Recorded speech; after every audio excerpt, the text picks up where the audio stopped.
All right. What's going on, guys? It's Chris from Black Lens Cinema and CREEDOM Book Services. Right now in this video, we're going to show you how to create an Instagram frame for your feed. Also did a Instagram frame for your story. Now we're going to do an Instagram frame for your feed. It's going to look exactly like this. They're going to be sick about you, and so am I. I have no idea why you all are so worried.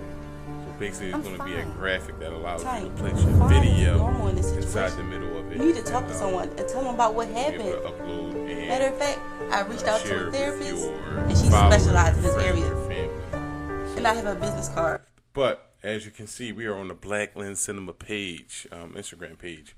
Make sure you guys check out our page. Make sure you follow us, like our videos, share our videos. You also can follow our CREEDOM Book Services page on Instagram at CREEDOM Books, CREEDOM BOOKS. And don't forget to subscribe to our YouTube channels. We have two YouTube channels. We have the Black Lens Cinema YouTube channel, and then we have the CREEDOM Book Services YouTube channel. So what we do is we break down these tutorials, everything that's book related in terms of tutorials, how to format books, how to create graphics geared towards book services. We're gonna put that on CREEDOM Book Services. Everything else we can put on Black Lens Cinema. So make sure you subscribe to both pages. Make sure you click on the bell so you guys get notified, because we're going to give you a lot of tips that are going to save you a lot of money and a lot of headaches in terms of graphic design and putting out good content.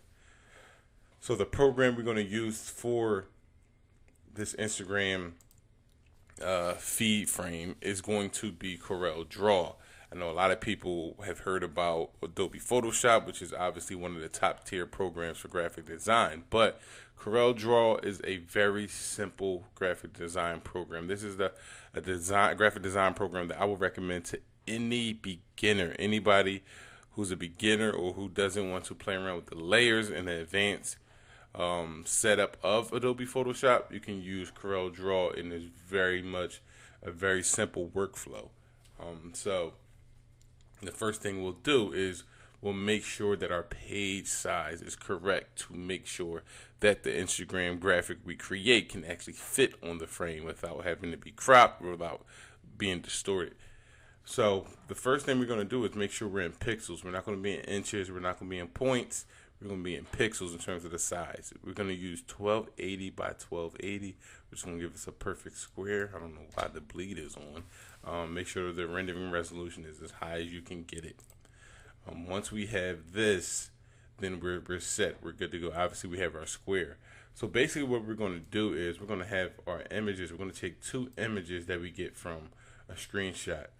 The program we use for video editing is Adobe Premiere. So once you have it, obviously you see our Instagram story graphic right here. Once you have it, this button right here, export frame, this is going to be a button that's going to screenshot whatever is on your screen right here.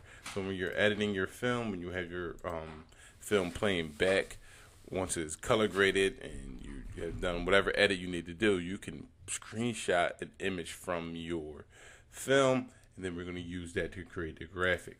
This graphic can be used for any type of video. It's very common for people who edit and use music videos, but it can be used obviously for what we're using it for, short films, even commercial projects, whatever, anything that you want it to be captivating to the eye of your followers, is you can create it for. So first thing we're going to do is we're going to right click, we're going to import, and we're going to find, see, we go to our screenshots, and we're going to find two images that work for us. So the image we'll choose is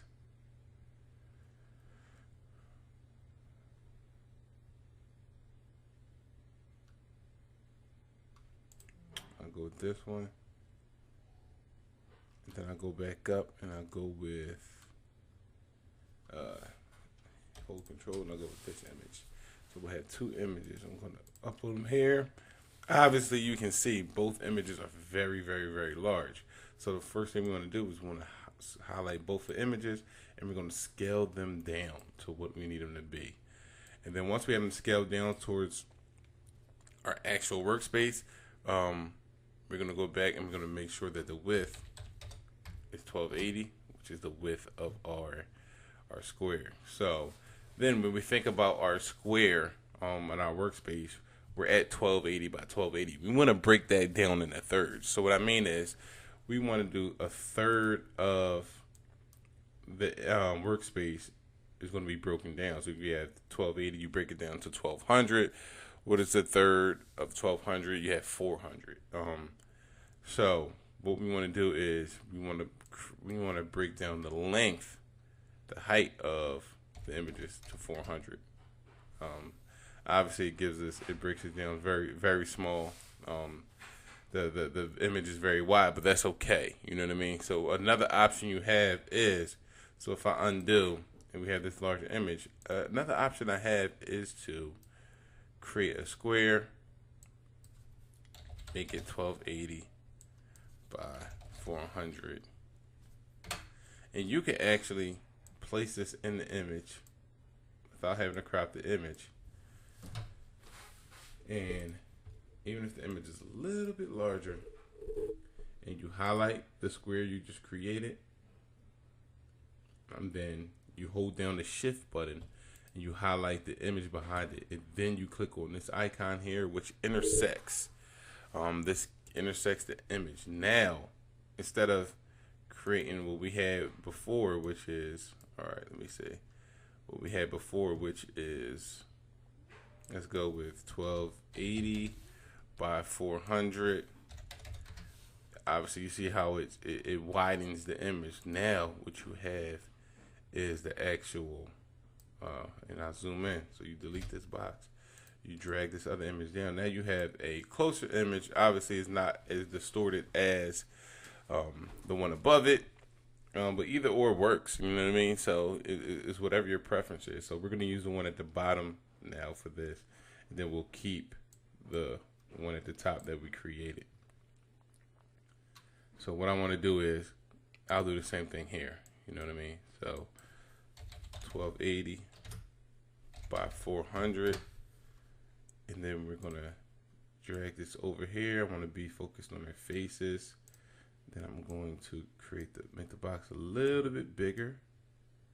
I'm gonna highlight, like I said, highlight it, hold, click on it, hold shift, click on the image behind it, intersect, then go behind the image, delete the box. I'll delete this image.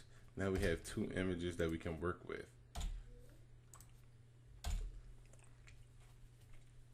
So what I did there is I highlighted the image and I hit P on the keyboard. P actually centers the image in the workspace. So you can also go to Object, Align, Distribute, and then you click Center the Page, which obviously you see the hotkey is P. So you want to center to the page, and then decide which image you want to be at the top and which one you want to be at the bottom. So I want this one to be at the top. So all I'll do is hit the up button on the keypad, and we just move it up until right up here. You see the edge of the workspace at the top. I don't want to see any white. So boom, we cover that. Then you click on the bottom image, and you move that down. And you move that down as much as you can. Move it down as much as you can, and then boom, we have that. So what this is now we have our space at the top. Now we have our image at the top, and then we have our image at the bottom. The space in the middle, we're going to keep it transparent, which means we're not going to put anything in the middle of this workspace, because this is where our video is going to be played. So now the only thing we have to do is work on our graphics. So what I want to do is I want to import. And then I'll go back out to the close call, and then I will go to my logo. So I'm Blackland Cinema, and then I have my logo here. So then I have my logo. So I'll see you guys. So I have a PNG logo, which has a transparent background. Guys, so when you create your logos, and when you're getting logos, if you get it from a graphic designer, you want to ask for a PNG file, not a JPEG, because a JPEG, and I'll show you the difference right now. So if I copy and paste this, and I create a square behind it, just to basically be behind my image. And for that square, I'll make it white, and I'll put it behind my actual image. So when you have a file or logo or any type of image and you get it in JPEG, once you upload it and once you try to drag it and put it on something, whether it's a flyer, whether it's your website, anything, or a graphic like we're creating today, anything you create, you're going to have this. You're going to have that white background. Oh, you know what? Maybe I shouldn't have made it white. That would make sense. I'll make it black so you can actually see it. Oh, wait. Boom. So anything you create, you'll have that black background. But when you're doing it in JPEG, it's actually going to be white. So when you get a PNG file, you'll actually have the ability to have transparency. So if you get closer, you can actually see.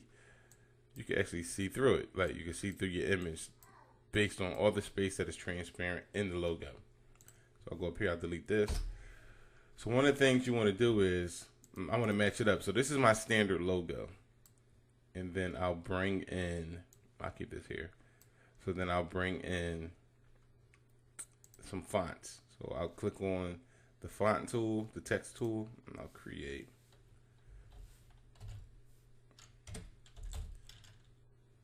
Close Call. That's which is the name of the film. I'll actually put short film to specify what this graphic is, because like I said, it's often used in music videos. So if you want to specify what it is, you can put short film, and I'll show you exactly where we'll put it. We'll put it right under the title, and then we put directed. We'll put directed by, and that is going to be right over our logo. So one of the first things I do is I decide what color scheme or color theme I'm going to use for my graphic, for my logos, for my design in general. So I'm going to import an image real quick just so you guys can see. And this is the graphic for my film Close Call. So obviously you see we have the color scheme of white and purple. Font white, purple. Purple is the main color for the color scheme. And then also if I go to import, and then I actually go to my other film, which is Vengeance, and then I go to the actual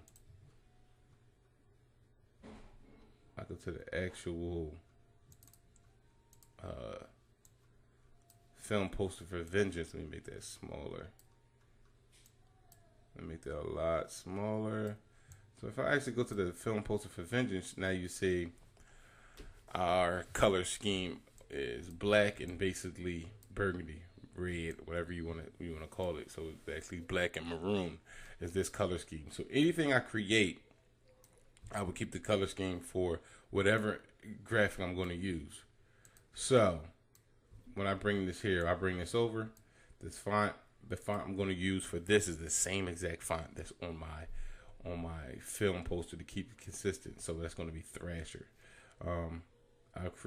I'll make the font white. So what you can do is you can go to these color blocks over to the right, click on the color block, and it will change the color of the font. Or you can go to this drop down, click on the actual viewer, the color viewer, click on the eyedropper, and with the eyedropper you can actually click on whatever color is on this page, and it will actually change your font to that color. See, as you can see, our font is now purple to match the scheme.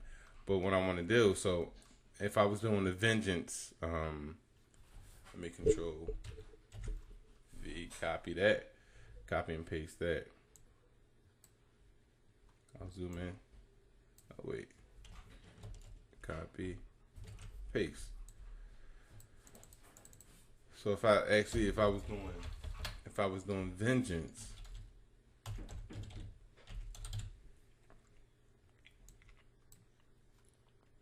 color scheme will be different. So I will want to open my eyedropper and then click on the maroon, and that's what we'll be using for the film post, the graphic if we're doing Vengeance.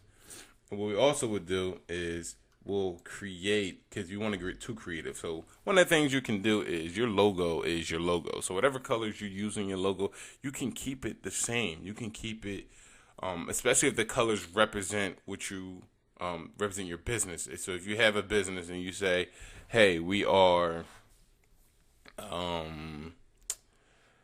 True Blue Publishing. So if it's True Blue Publishing, and one of the schemes, one of the themes you use is there's blue in your logo to go along with the True Blue, that separates you from every other logo that's with the word blue in it, that separates you from every other logo that's anything related to publishing, is that it's True Blue in the name, and it's also True Blue in the color scheme of the actual logo.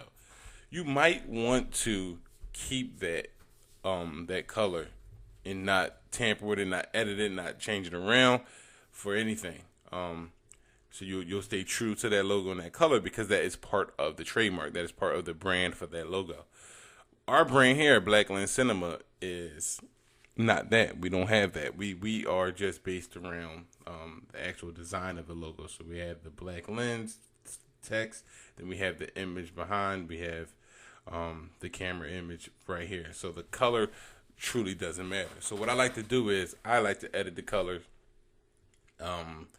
When you see our image, depending on what we're doing, the text can be black, the text can be white. The text usually switches back and forth from white and black. Those are kind of like the only colors I use for the text. But for everything else, well, for Black Lens Cinema, we'll change it. Everything you see here that's red, we'll change it. So in order to do so, we'll have to right-click, go to Outline Trace, and click on Line Art. And then we'll go down to Remove. And this is in referencing to the color, and it chooses color from the entire image. So as you can see at the top, it is a image. It is unmodifiable. I don't know if that's a word, but it can't be modified here. So you can't separate anything. You can't change the colors up top. As you see down bottom, it now has a transparent background. It's now separating the text. Is now separating each item in the image. So we click OK, and now we'll get two images. So I'll highlight it. I'll move it down a little bit just so you guys can see. So we'll get two images.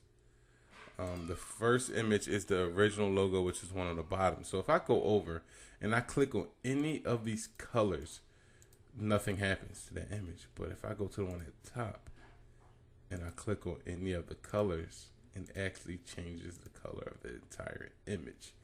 And that's what I want. So I'll go back and I'll undo to go back to my original color. So now I no longer need this. I'll delete that one.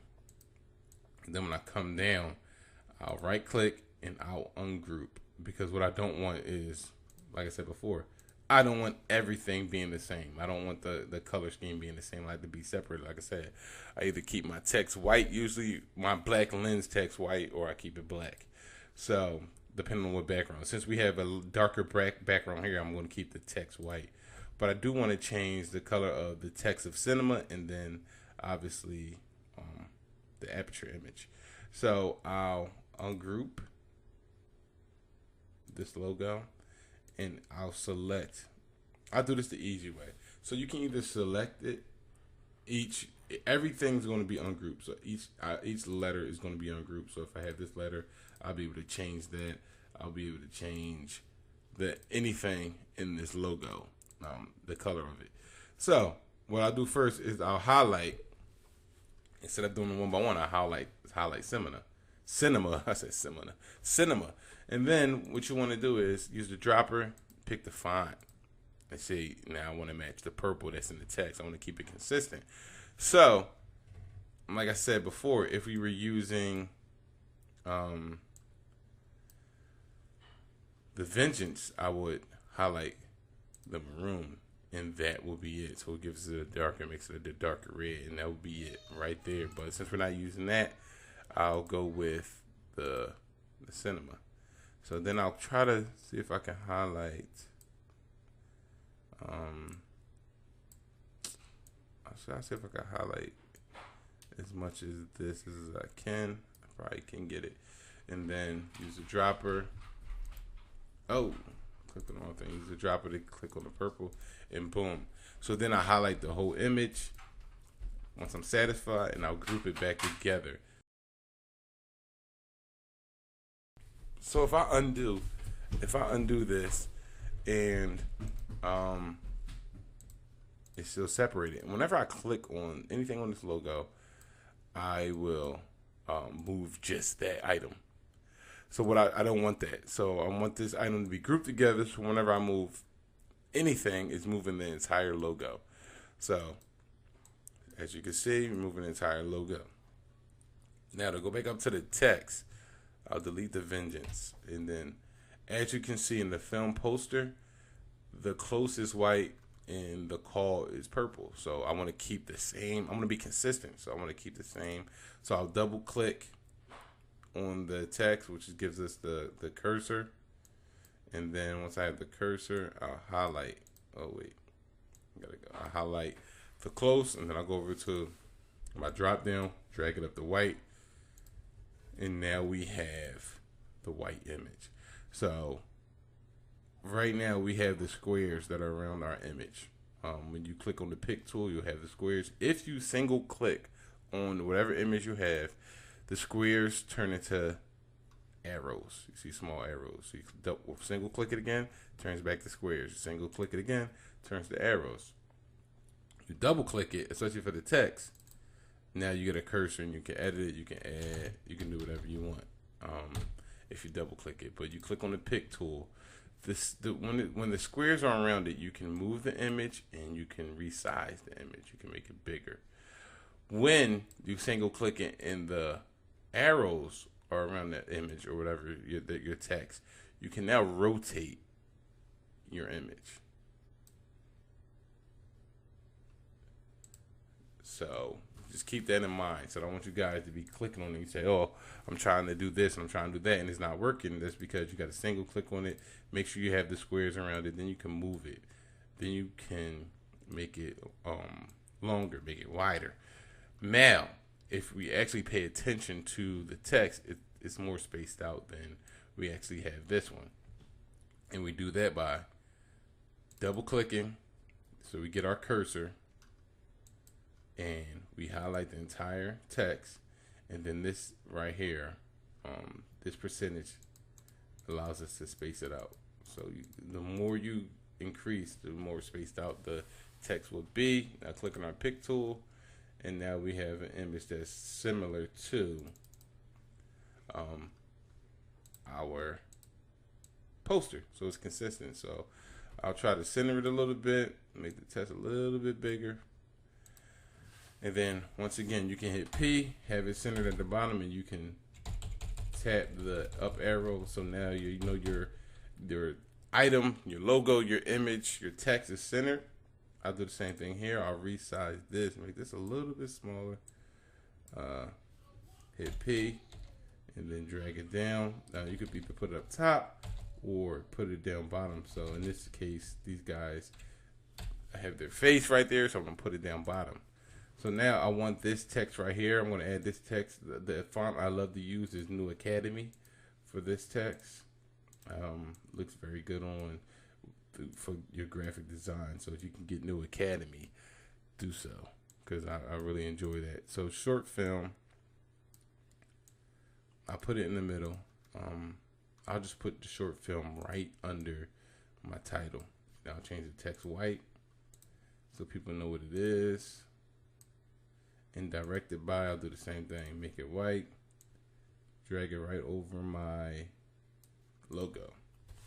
So now you have the directed by, you have the short film title, you the directed by, and we are good to go. So what this is the final product. So you have your graphic and you have a transparent center, which will allow you to place an image, the video in the center of this. So what we're going to do, we're going to save as. No, we're going to export. I apologize. We're going to export this image And we're going to save it as an Instagram feed too, because I already have one on there that I did before. Instagram feed too. We're going to export it as a PNG. The format is a PNG. If you guys didn't see how you do that, hold on. Export. Change the name, PNG. Save type as. JPEG we don't want. PDF obviously we don't want. Adobe Illustrator, you'll be able to edit this in Adobe Illustrator. You would now be able to open it in Adobe Adobe Illustrator. You can go back and forth. I don't believe you have PSD is Adobe Photoshop, so you do have the ability to edit in Photoshop as well. Paintbrush, so many different programs. But what we want is a PNG file, which is a portable network graphic. This allows us to have the transparency we need to import the image. Import the video into this image. So we'll export it. Make sure our resolution is high. And as you can see, we have our white and gray checkered area, which means this area is going to be transparent when we insert the video. So if we insert the video at the same size as this image and we place this image on top of the video in our editing program, only the space where you see the white and gray checkerboard would be visible in terms of playing. So we actually want to scale it down so it fits properly in there. So we'll hit OK, and now we have our file. So we'll go over to Adobe Premiere, and I'll scroll over to the feed. And this is the one we did for Vengeance. So as you guys can see, this is the one we did for Vengeance. So this is what we want. And so am I. I have no idea why you all are so worried. Do that. So how you get that is let me go to a free space. I usually keep them all together so they're organized. You go to File, Import. Once again, guys, we're in Adobe Premiere, and then it's Instagram feed too. I have this. So once you create your sequence settings, once you create your new project in Adobe Premiere, you want to make it to the same size that we had our original image. So we want to be the 1280 by 1280. So don't forget that. So once we drag down this image, we have a little square. And as you can see, we have our graphic, and then we have our black space, which is where the video is going to go. So we'll drag our video. I believe our video is sequence 2. This is our trailer for our film for Close Call. And as you can see, the video is in the middle. But the graphic is only in the beginning, first few seconds. So what we want to do is want to highlight it, and we want to get this red cursor, and we want to drag it to the end of the video. And that's all we have to do. Come on, Brian, wake up.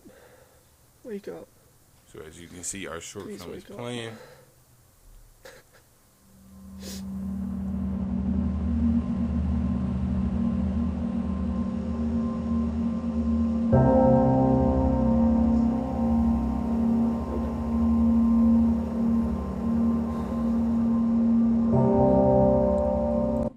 So one of the things that might actually happen when you upload in Premiere is the scale. So we're in the editing, we're in the video editing. So you click on this, the scale could be off. So if you put this on 50%, you see how the image is there. You can play it, it's there, but there's transparency still available. So you can still see the black. Sometimes it's over the top as well. So once we scale, we want to make sure we're scaling up to a number that covers the entire transparency block. You can scale up as much as you want, but you go to 100. What's going on? Like what? Is But he what we do, we want to in scale trouble or it to a something? good size that allows us to cover the entire block. You don't want any of the black or the transparency to be shown, obviously, because it's not going to look as professional. It's going to look like you did it yourself. Here now, it's going to look like you hired a graphic designer and you paid for a professional product. So once we have that, all you'll do is go to File, Export Media, and then if you are familiar with your Adobe, if you're familiar with Adobe Premiere and this editing program, you have your preset. So my preset is Instagram promo, which is obviously the same. Obviously, we keep the same size. We keep everything the same. I only do one pass on it. We maintain the audio. and then we'll just export it out. So once you export it out, you now go to Instagram. Then you have a good video to play. So I hope you guys like this. I hope you guys enjoyed this tutorial. I hope it was very helpful. If you did, make sure you like the video. Make sure you share the video. Make sure you subscribe to our channel and hit that bell so you're notified when we upload new videos. Because like I said, we're going to be uploading a lot of tutorials that are going to help you in terms of creating graphics for your business, your brand, and yourself. Create professional graphics. So it's no longer getting nickel and dime by graphic designers for things you can actually do yourself. Not everything is going to be this easy, but if you can save yourself a couple dollars here and there by teaching yourself how to do this, we'll drop a bunch of tutorials. Like I said, don't forget to also check out our CREEDOM book services page. There's a lot of tutorials over there. There's a lot of good information over there. We'll be putting information on both channels. So make sure you like and subscribe and share the videos from both channels. And then let us guys know what you think. Follow us on social media. Shoot us a DM. Shoot us a comment. Shoot us a comment down in this video. Let us know what other graphics you want us to create and show you how to create using CorelDRAW. Like I said, we don't use Photoshop for our graphic designs because CorelDRAW is more simple, and you can get CorelDRAW on a subscription base, or you can pay outright. But it's definitely a good program to have. Very easy program to use and manipulate images, whatever you want to do for your project and your brand, your business. So stay tuned, guys. Like, share, subscribe. We appreciate it. Peace.